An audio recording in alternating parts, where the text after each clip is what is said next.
Hi everyone, आशा है सभी अच्छे होंगे। Today I would like to share with you about figure of speech. It's very important topic for both academic as well as competition. So let's get start. Firstly बात करते हैं what is figure of speech. Figure of speech है क्या? Authors often use figure of speech in both literature and poetry as well as prose to enhance their writing. Figure of speech जो है वो किसी भी भाषा के सौंदर्य को बढ़ाने के काम आता है.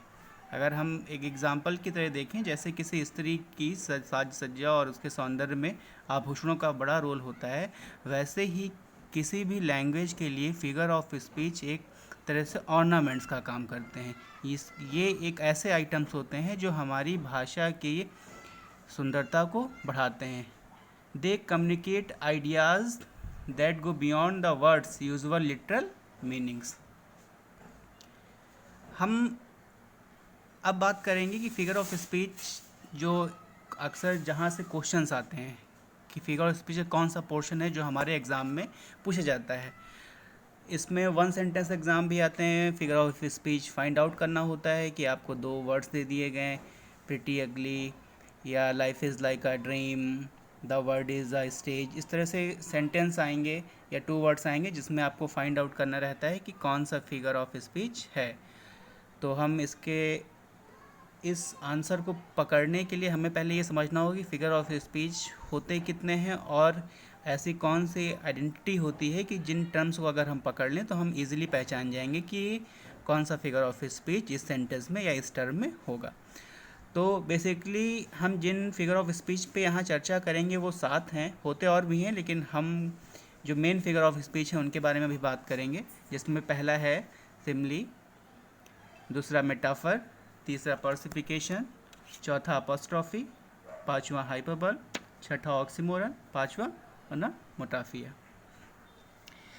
इनको डिटेल में लेने की जब हम बात करते हैं तो जो पहला है सिमली, वहाँ पे हम देखते हैं कि सिमली एक ऐसा फिगर ऑफ स्पीच होता है in which a comparison is made between two objects.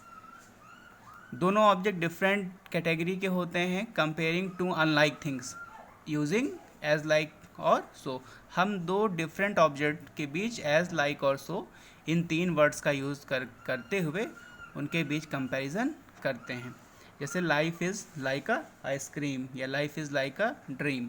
तो यहाँ पर हमने जो दो ऑब्जेक्ट लिए, एक लाइफ एक ड्रीम या आइसक्रीम या कोई भी हम दो ऑब्जेक्ट ले सकते हैं, और इनके बीच का जो कंपैरिजन हम शो करेंगे उसको शो करने के लिए जो हम वर्ड यूज़ कर रहे हैं वो लाइक है.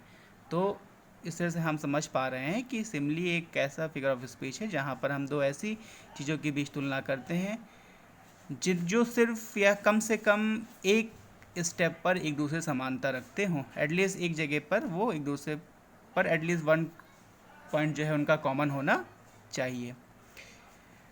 अगला एग्जाम्पल है the night is dark as a black stone. अब यहाँ पर जो एज आया है ये दो चीज़ों को बड़ा ही इजीली कंपैरेटिव दिखा रहा है.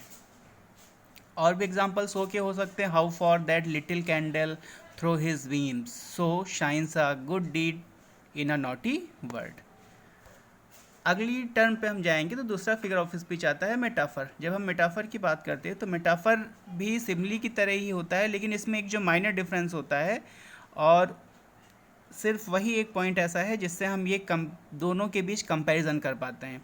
तो मेटाफर वो होता है जहाँ पर हम दो चीज़ों के बीच तुलना तो करते हैं, लेकिन तुलना करने वाले जो वर्ड्स होते हैं जो हम सिमली में यूज़ कर रहे थे वो यहाँ पर यूज़ नहीं होते. Comparing to unlike things without using as like और सो. हम जो कंपैरेटिव वर्ड्स हैं उनका यूज़ नहीं करते हैं और हम इसमें सिंपल सा सेंटेंस फ्रेम करते हैं. Life is a dream, the lion is the king of jungle. अगला जो टर्म है वो है पर्सनिफिकेशन. जो तीसरा टाइप होता है फिगर ऑफ स्पीच का वो है personification. Personification is that figure of speech in which lifeless objects या फिर अब्स्ट्रैक्ट्स आइडियाज़ जो हमारे होते हैं उन चीज़ों के बारे में हम जब बात करते हैं, कोई निर्जीव वस्तु हो या कोई हमारे जो थॉट्स हैं जिनको हम सजीव मान लेते हैं, तो हम वहाँ पर कौन सा अलंकार या कौन सा फिगर ऑफ स्पीच पाते हैं? पर्सनिफिकेशन। जैसे experience is the best teacher. तो एक्सपीरियंस क्या है? एक्सपीरियंस एक हमारा जो अनुभव, ये एक निर्जीव वस्तु है, लेकिन हम इसको सजीव मानते हैं, ठीक है। और यहाँ पे हमने देखा कि बेस्ट टीचर, तो टीचर एक जीवित प्राणी है, लेकिन हम एक्सपीरियंस को सब्जेक्ट होल्ड कर रहे हैं। तो हम जहाँ पर किसी निर्जीव विचार या वस्तु को हम सजीव मान के बात रखते हैं, तो वहाँ पर पर्सनिफिकेशन होता है। Love is blind and ecstasy sitting on her face, ये कुछ इसके कॉमन एग्जाम्पल होंगे जो अक्सर एग्ज़ाम में पूछे जाते हैं। अगली बात करेंगे अपोस्ट्रॉफी पे। अपोस्ट्रॉफी वो पार्ट फिगर ऑफ स्पीच होते हैं जो किसी ऐसे व्यक्ति के बारे में बताते हैं जो या तो अनुपस्थित रहा हो या फिर वो मर चुका हो, एब्सेंट और dead. Like oh God please help me, oh word, oh life, oh time. अब यहाँ पर हम जिन चीज़ों के बारे में बात कर रहे हैं वो चीज़ें नहीं हैं, या फिर करेंट टाइम में वो हमारे सामने नहीं है, या कोई एक निराशाजनक जो बात हो सकती है वो हम अपोस्ट्रॉफी में बात करते हैं। अगली बात करेंगे हाइपरबल की। हाइपरबल में जैसा आप देख रहे हैं, आप मेजर एग्जेशन और ओवर स्टेटमेंट, जहाँ पर कोई ऐसी चीज़ जो प्रेजेंट से ज़्यादा हो। हाइपरबल एक ऐसा फिगर ऑफ स्पीच है कि जहाँ पर things or person are represented as greater or less, या तो बहुत ज़्यादा उनको दिखाया जाएगा या बहुत कम, better or worse. For example rivers of blood flowed in the battle. तो अब इसमें कह रहा है कि युद्ध के मैदान में खून की नदियाँ बह गईं।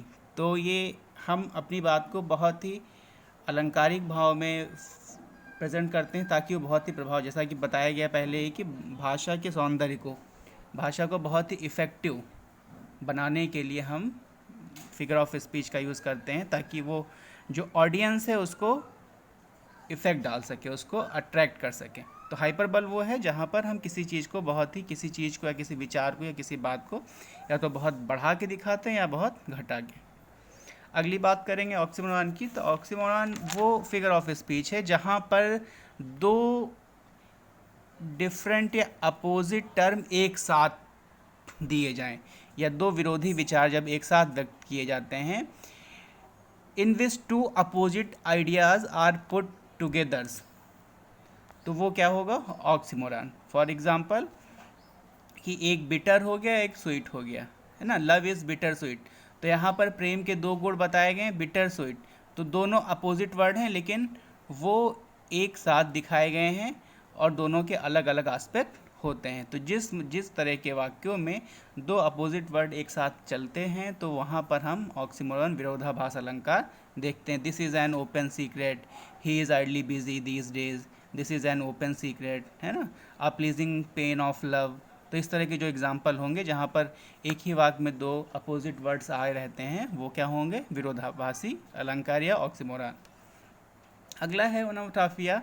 इसे हम कहेंगे ध्वनि सूचक, जहाँ पर जैसा है कि जो साउंड्स हैं, और जब किसी साउंड से हम उसके मीन को आइडेंटिफाई करने की कोशिश करते हैं, तो वो ओनोमटोपोइया या फिर ध्वनि सूचक अलंकार होता है, जहाँ पर सिर्फ हम वॉइस के प्रेजेंस के आधार पर ये आइडेंटिफाई कर ले रहे हैं कि हो क्या रहा है। फॉर एग्जांपल कि मर्मिंग ऑफ बीज, द स्नेक्स हिज, तो ये सांप की जो वॉइस है हम उसके आधार पर ये आइडेंटिफाई कर लेते हैं कि ये यहाँ पर स्नेक होगा।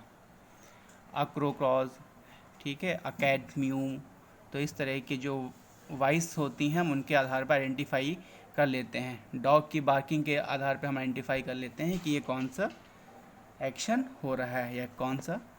तो हम जिस सेंटेंस में इस तरह से आइडेंटिफाई कर लें कि वॉइस के बिहाफ पे, तो हमारा ओनोमटोपोइया फिगर ऑफ स्पीच होगा।